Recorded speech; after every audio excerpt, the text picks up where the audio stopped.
चंदनपुर नाम का एक छोटा सा गांव था, जहां मिट्टी की खुशबू और गरीबी दोनों साथ साथ रहती थी।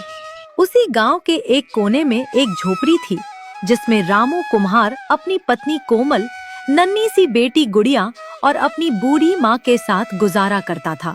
रामू गांव के ही एक अमीर और कठोर दिल वाले व्यापारी भैरव सेठ की मटकों की दुकान पर मजदूरी करता था।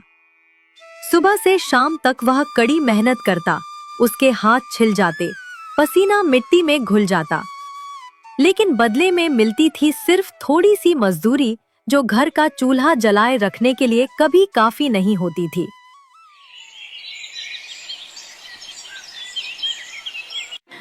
सुनिए जी, कल सेठ भैरव ने फिर वही पुरानी मजदूरी दी। दिन भर धूप में काम करते हैं और मिलता क्या? माँ की दवा खत्म हो गई है, राधा के कपड़े भी फट गए हैं। मैं समझ नहीं पा रही क्या करें। मैं क्या करूं कोमल, भैरव सेठ बस इतना ही देता है। रोज सुबह से शाम तक मिट्टी में घुस जाता हूं, पर मेहनत का मोल अब दुनिया में कहाँ मिलता है। गरीब के पसीने की कीमत तो सेठ लोग अपने हिसाब से लिखते हैं। फिर आप उनके लिए काम क्यों करते हैं जी? आपके हाथ के मटके तो पूरे चंदनपुर में मशहूर हैं। क्या पता अगर आप खुद बेचना शुरू करें तो आपकी कमाई दुगनी हो जाए।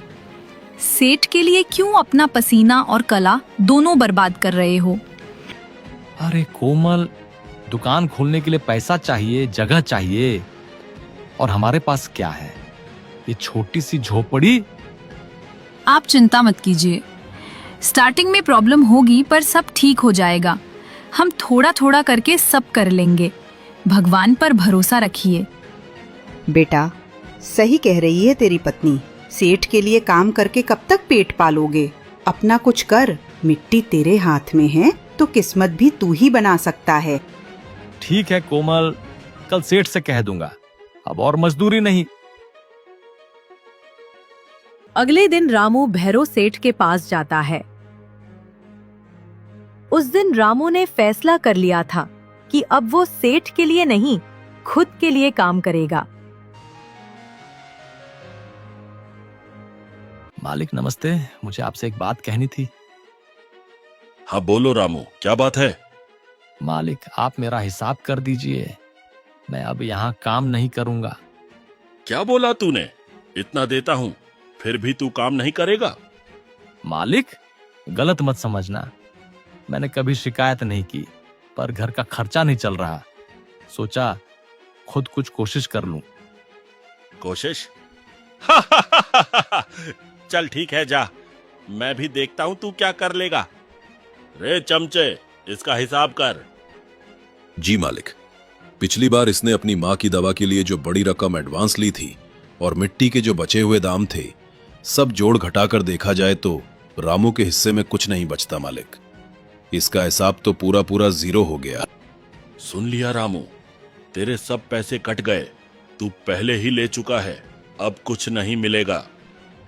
मालिक, वो तो आपने खुद कहा था तब के लिए, मैंने कब कहा सब पैसे ले लो? ये तो अन्याय है। बस खामोश रह, औकात देख अपनी। तू मुझे मेरा हिसाब समझाएगा? हाँ, तेरे हाथ की मिट्टी में वो दम नहीं जो दुकान खोले। जा जा, और हाँ, जब हार कर वापस आएगा ना, तब 2 गुनी गुलामी करने को तैयार रहना। रामू की आंखों में आंसू आ जाते हैं। वह बिना पलटकर देखे ही अपनी झोपड़ी की तरफ चल पड़ता है। क्या हुआ जी? सेठ ने पैसे दिए क्या? नहीं कोमल, सब पैसे काट दिए। कहते हैं तो मैंने पहले ही ले लिया था, मुझे भगा दिया। हंस के बोला, देखते हैं कैसे दुकान खोलते हो। सुनिए जी, पैसे चले गए तो क्या हुआ, हिम्मत तो हमारे पास है ना, हम सब मिलके करेंगे। माँ मिट्टी बनाएंगी, मैं बिक्री में मदद करूंगी, गुड़िया छोटी है पर दुआ तो करेगी। बेटा, दुकान नहीं, अपना सपना खोल। सेठ ने तेरा पैसा नहीं रोका, तेरी किस्मत रोकी है। अब वक्त है उसको तोड़ने का।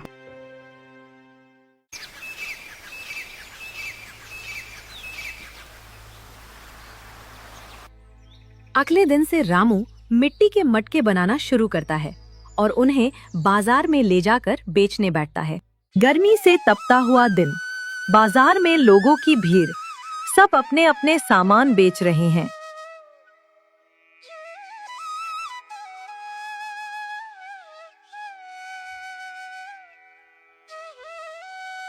बीच में रामू एक पेड़ के नीचे मटके, घड़े और दिए सजाता है। उसके चेहरे पे उम्मीद है, पर दिल में थोड़ा डर भी। आइए आइए, रामू कुम्हार के ठंडे मटके, सस्ते और मजबूत।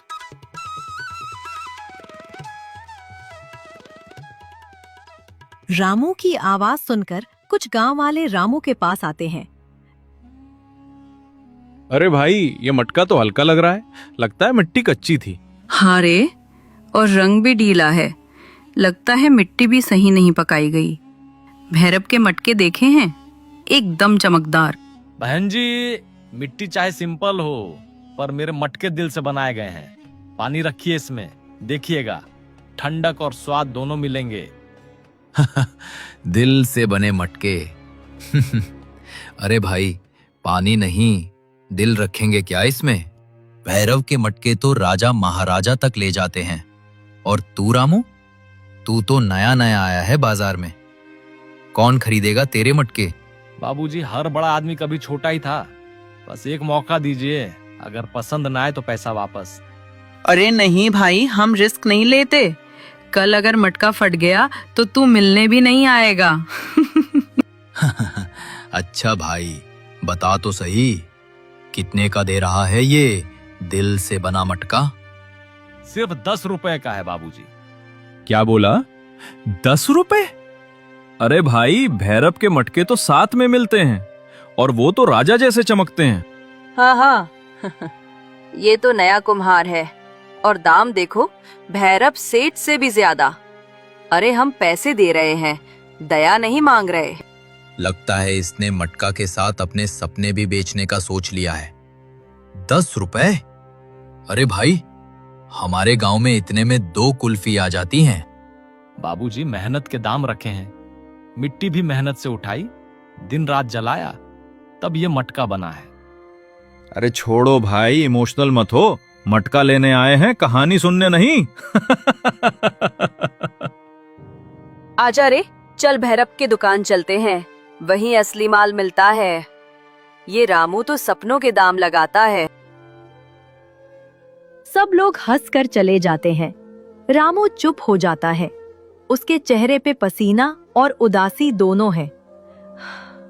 दूर से भैरव सेठ आता है और उसके पीछे उसके 2 चमचे। सेठ के चेहरे पर वही घमंड भरी मुस्कान है। अरे अरे, ये तो हमारा रामू कुम्हार है। क्या हाल है रे रामू? मुझे लगा था तू अपना यह मिट्टी का नौटंकी बंद करके वापस मेरे पास आ जाएगा, पर तू तो लगता है अपनी जिद पर अड़ गया है। सेठ जी, जिद नहीं, विश्वास है। मैं अपनी मेहनत से जीना चाहता हूँ। आपके द्वार पे गुलामी करके पेट तो भर जाता था, लेकिन मन भूखा रहता था। सुन रे मन भूखा, मन से कोई जीता है क्या? पेट भरता है पैसों से, और पैसा मिलता है धंधे से, जो तुझमें कभी था ही नहीं। देखो सेठ जी, ये देखो, क्या मिट्टी का काम किया है। ऊपर से पूरा खुरदुरा, नीचे से टेढ़ा मेढ़ा, लगता है बर्तन नहीं, टूटी हुई तोड़ी बना रहा था। और देखो इसके रंग को, बिल्कुल फीका, जैसे मैदा में मिट्टी घुमा दी हो। हाँ सेठ जी, मेरा बर्तन चमकदार नहीं है, पर इसमें मिट्टी की सच्चाई है। मैं चमक के पीछे नहीं, मजबूती के पीछे भागता हूँ। वाह वाह, बड़े बड़े बोल, पर सच ये है रामू, तेरे हाथ की मिट्टी में दम नहीं है। तेरे बर्तन बिकते नहीं, क्योंकि तेरा नसीब ही कच्चा है, समझा? यह गांव सिर्फ भैरव सेठ के माल पर जीता है। शहर की मिट्टी, चमकदार मिट्टी, महंगी मिट्टी, तेरे जैसे को यहाँ कोई नहीं पूछता। सेठ जी, मिट्टी बेकार नहीं होती, बस उसको समझने वाला हाथ चाहिए। आप शहरों की मिट्टी में सोना ढूंढते हैं, और मैं अपने गांव की धरती में जीवन। फर्क वही है। बहुत बोलने लगा है रामू, लगता है 2 दिन का धूप में बैठना तुझे फिलोसोफर बना गया। ठीक है, बोल दिया तूने, पर याद रखना, जब हार के मेरे पास वापस आओगे ना तो तनख्वाह भी आधी मिलेगी। चल रे चमचों, चलते हैं, मिट्टी के राजा से मिल लिया। भैरव सेठ और उसके चमचे हंसकर निकल जाते हैं। रामू का चेहरा शांत है, पर आंखों में जज्बात उभर रहे हैं। सुबह से दोपहर हो चुकी है। सूरज अब अपने शिखर पर तप रहा है और गर्मी चरम सीमा पर है। रामू की उम्मीदें टूट रही हैं। उसका एक भी घड़ा अभी तक नहीं बिका है। हर ग्राहक उसके पास आता है, मिट्टी के बर्तनों को एक नजर देखता है और बिना दाम पूछे ही आगे बढ़ जाता है। ग्राहकों की यह बेरुखी रामू को अंदर तक थका चुकी है। निराश होकर रामू पास के एक घने पेड़ की छांव में जाकर बैठ जाता है। हे भगवान, मैंने कभी किसी का बुरा नहीं चाहा, फिर क्यों मेरी मेहनत का मूल कोई नहीं समझता।